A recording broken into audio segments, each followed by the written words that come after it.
जय शिवराय. मी सचिन हवळे पाटील.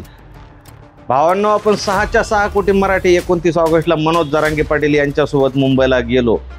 मनोज दादांनी सांगितल्याप्रमाणे आपण सगळेजण शांततेत गेलो. मराठ्यांचा इतिहास वेगळा आहे, पण मराठी शांततेत गेले. 5 दिवस त्या ठिकाणी राहिले. पूर्ण मुंबईमध्ये कसलाही कोणालाही अडचण निर्माण होणार नाही हे काम केलं. गाड्या व्यवस्थित पार्क केल्या. जिथे निवासाची व्यवस्था होती त्या ठिकाणी थांबले. 2 दिवस हाल झाले. जे हॉटेली बंद ठेवण्यात आल्या, पाणी मिळू दिलं गेलं नाही आपल्याला. तर आपण गावखेड्यातून आलेल्या भाजी भाकरी खाऊन त्या ठिकाणी 5 दिवस राहिलो. सरकार आलं. सरकारने आपल्याला हैदराबाद गॅजेट आणि सातारा गॅजेटचं पत्र दिलं आणि लवकरच आपण हैदराबाद गॅजेट आणि सातारा गॅजेट लावणार हे आश्वासन दिलं. आणि त्यानंतर 6 कोटी मराठी हे वापस आपापल्या घरी आले.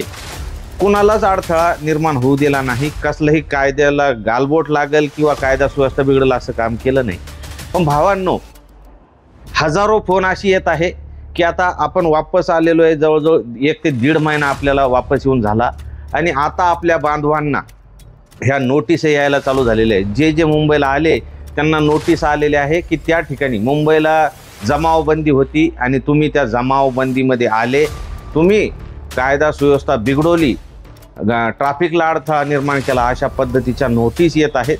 आणि त्यामुळं आपले सर्वसामान्य बांधव हे भयभीत होत आहेत. त्यांना कळत नाही आहे. त्यामुळं सांगू इच्छितो, कसल्याही नोटिसांना घाबरू नका. आपण कसलाही कायदा सुव्यवस्था बिघडू दिलेली नाही. आपण सरकारला मदतच केलेली आहे, कायद्याला मदतच केलेली आहे.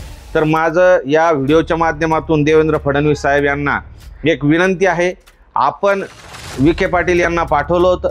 विखे पाटील यांनी सांगितलं की जेवढे काही गुन्हे झालेले आहेत ते माघारी घेण्यात येतील. असं ते मागचे आंदोलन काळात जेवढे गुन्हे झालेले होते ते माघारी घेण्यात येतील असं आश्वासन दिलं. आणि साहेब, आम्ही येऊन 1 ते 1.5 महिना वापस येऊन झाला. मुंबईला आल्याच्या नोटीस आम्हाला येत आहे. आपण संबंधित त्या पोलीस अधिकाऱ्यांना ताबडतोब आदेश द्यावे की अशा पद्धतीच्या नोटीस काढू नका. कारण मराठा समाजामध्ये तीव्र नाराजी ही पसरत आहे. आम्ही सरकारवर विश्वास ठेवून हैदराबाद गॅजेट असेल, सातारा गॅजेट असेल हे मान्य केलेलं आहे. आणि त्या पद्धतीनं गावखेड्यामध्ये आम्ही आमच्या अर्ज जे आहेत ते सादर करीत आहोत. आणि जे पात्र आहेत त्यांचे कुणबी दाखले ताबडतोब निघतही आहेत. बऱ्याच कायदेशीर प्रसंग येत आहे. पण तुमच्या सरकारबद्दल चुकीची मानसिकता लोकांची होऊ नये, मराठा समाजात गैरसमज पसरू नये. त्यामुळं आपण ताबडतोब गृहमंत्री साहेब फडणवीस साहेब, आपण ताबडतोब आपल्या संबंधित अधिकाऱ्यांना कळवा. आणि ज्या बांधवांना नोटीस आलेल्या आहेत त्यांनी कृपया कॉमेंटमध्ये त्याचे फोटो पाठवा. आणि बऱ्याच जणांचे असे फोन येत आहेत की टोल नाक्याहून आपल्याला ज्या गाड्या मोफत सोडण्यात येत होत्या त्यांचे नंतर त्यांच्या नावाने ते टोलचे पैशाचे नोटीस येत आहे. पण लोक सांगायला धजावत नाही किंवा सांगावं कोणाला हे कळत नाही. त्यामुळं हजारो फोन आपल्याला येत आहेत. अटेंड आपण करत आहोत. आणि त्यामुळं त्या टोल नाक्यावाल्यांनाही सांगणं आहे की अशा पद्धतीचे जे काही आपण मेल पाठवलेले आहेत, काही मॅसेज पाठवलेले, ताबडतोब त्या पाठवणं बंद करा. बऱ्याच गाड्यांना पोलीसवाल्यांनी, म्हणजे ज्या गाड्या मुंबईला आल्या होत्या त्याचे फोटो काढून आता त्यांना 1000, 2,000, 5,000 रुपये दंड हे त्याच्या पण नोटीस येत आहेत. तर माझी या व्हिडिओच्या माध्यमातून सरकारला, देवेंद्र फडणवीस साहेब, अजितदादा पवार साहेब आणि एकनाथ शिंदे साहेब यांना विनंती आहे की आपण लवकरात लवकर याच्यावर निर्णय घ्यावा. अन्यथा येणाऱ्या जिल्हा परिषद, पंचायत समिती, स्थानिक स्वराज्याच्या निवडणुकीमध्ये मराठा समाजामध्ये तुमच्या सरकारविषयी तीव्र नाराजी पसरणार आहे. ताबडतोब हे थांबवा ही विनंती करतो. आणि भावांनो, कुणीही भयभीत होऊ नका, घाबरू नका. आम्ही सगळेजण तुमच्या पाठीशी आहोत. ज्यांना अशा पद्धतीच्या टोल नाक्याच्या नोटीस आल्या असतील, पोलीसवाल्यांच्या गाड्यांवर नोटीस आल्या असतील किंवा त्या ठिकाणी मुंबईला आल्याच्या नोटिसा येत असतील. आता हे जे पत्र तुम्ही बघू शकताय, या बांधवाला 16 ऑगस्टपासून मुंबई, तो जो भाग सांगितलेला आहे त्या पत्रात आपण वाचू शकतो. त्या ठिकाणी 16 ऑगस्टपासून जमावबंदी आदेश लागू केलेले होते असं त्यांचं म्हणणं आहे.